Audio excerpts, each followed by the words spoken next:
வணக்கம். என்னோட பேர் மருத்துவர் சபரினா. நான் ஒரு மூட்டு தசை இணைப்பு நோய் நிபுணர், ரொமட்டாலஜிஸ்ட். இந்த ஆட்டோமியூன் டிசீஸ் பற்றின அவேர்னஸ், குறிப்பாக எஸ்எல்இ பற்றின அவேர்னஸை மக்களுக்கு எடுத்துகிட்டு போனதுக்காக நிறைய பதிவு நம்ம பேசியிருக்கோம். இன்றைக்கி நம்ம பேச போகிறது எஸ்எல்இனால் ஏற்படுற ரத்த சம்பந்தம் வாய்ப்பை பேச போகிறோங்க. ஓகே, ரத்தத்தில் என்னென்ன பிரச்சனை கொண்டு வரலாம் எஸ்எல்இ அப்படின்னு பார்த்தீங்கன்னா, 2 வகையான அணுக்கள் குறைய வாய்ப்பு இருக்குங்க. முதல் விஷயம், ரத்த சோகை ஏற்பட வாய்ப்பு இருக்குது. அதாவது ஹீமோகுளோபின் சொல்கிறாங்க இல்லையா, ஸோ அது குறைய வாய்ப்பு இருக்குது. இப்போ இது குறையும் போது பேஷண்ட்ஸ்க்கு ரொம்ப டயர்டாக ஃபீல் பண்ணுவாங்க. கொஞ்சம் நடந்தாலே மூச்சு வாங்கன்னு சொல்லுவாங்க.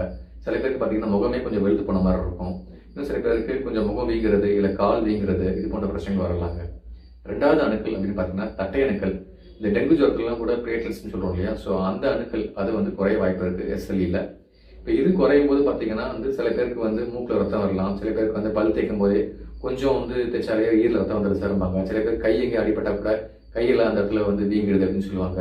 இப்போ இதெல்லாம் விட முக்கியமான பிரச்சனை, இந்த அணுக்கள் ரொம்ப குறையும் போது சில பேருக்கு மூளையில் ரத்த கசிவு ஏற்பட வாய்ப்பு இருக்குது. ஸோ அதும்போது அது ரத்த கசிவு ஏற்பட்டுச்சுன்னா அப்போ அவங்களுக்கு இந்த ஸ்ட்ரோக் சொல்கிறோம் இல்லையா, அது போன்ற பிரச்சனைகள் வர வாய்ப்பு இருக்குங்க. சரி, இப்போ இந்த எஸ்எல்இ பேஷண்ட்ஸ் இந்த ரத்த பாதிப்பு வராமல், ரத்த அணுக்கள் குறையாமல் பார்த்துக்கிறதுக்கு என்னென்ன பண்ணலாம் அப்படின்னு பார்த்தீங்கன்னா, முதல் விஷயம், அவங்க ரொமட்டாலஜிஸ்ட்டை பார்த்து அவங்க ரெகுலராக ஃபாலோ பண்ணும்போது, இந்த நோயை கண்ட்ரோல் பண்ணும்போது இந்த ரத்த அணுக்கள் குறையாத அவங்க ப்ரிவென்ட் பண்ண முடியுங்க. 2வது முக்கியமான விஷயம், வெயிலில் போகிறத குறைச்சிக்கணும். ஸோ எஸ்எல்இ பேஷண்ட்ஸ் வெயிலில் போகும்போது ஸ்கின் பாதிப்பு மட்டும் வராமல் மற்ற உடலுறுப்புகள் பாதிப்பும் வர வாய்ப்பு இருக்குது. ஏற்கனவே பற்றி நம்ம பேசியிருக்கோம்.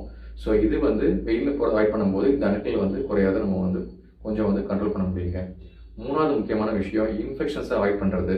ஸோ குறிப்பாக தொற்று நோய்கள், அதாவது கூட்டமான இடத்துக்கு போகிறது, இல்லை சளி இருமல் இறக்காத இருக்குன்னா அவங்க கிட்ட போய் இருக்கிற க்ளோஸ் கான்டாக்டை நம்ம அவாய்ட் பண்ணலாங்க. இப்போ இது இல்லாமல் சில வேக்சினேஷன்ஸ் இருக்குது. ஸோ இந்த குறிப்பாக இந்த நிமோனியா வேக்சின்ஸ் இருக்குது. நிமோகோக்கல் வேக்சின், ஃப்ளூ வேக்சின் நம்ம பேசியிருக்கோம். ஸோ இந்த வேக்சின்ஸ் போட்டுக்கிறது மூலமா அந்த இன்ஃபெக்ஷன் அவாய்ட் பண்ணலாம்.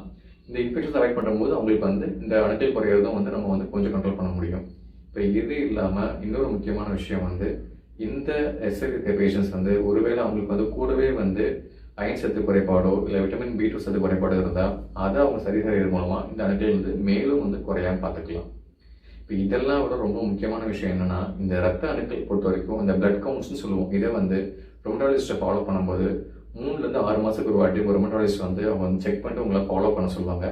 ஸோ அதை ரெகுலராக ஃபாலோ பண்ணும்போது ஒருவேளை அந்த அணுக்கள் குறைய ஆரம்பிக்குது அப்படின்னா அதை நம்ம முன்கூட்டியே கண்டுபிடிச்சி அது ரொம்ப குறையாமல் வைத்தியம் பண்ணி நம்ம சரி செய்ய முடியுங்க. நன்றி, வணக்கம்.